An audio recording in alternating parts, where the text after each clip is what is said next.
This cave is called Konao, which is near the village of Malakan.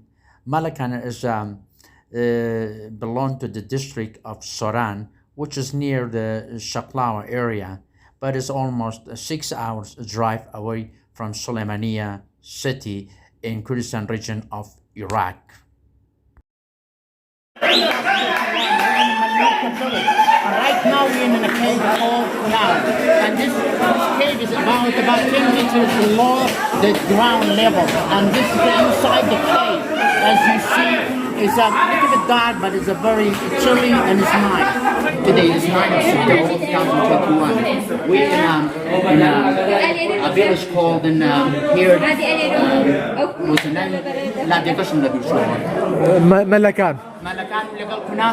کوناو 9 of September 2021, we are in the street called Malakan, which is right now we're just inside in a cave, and that cave is almost about 6-5 meters below the ground level.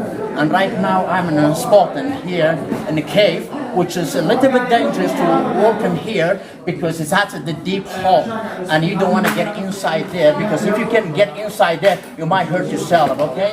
So just be careful.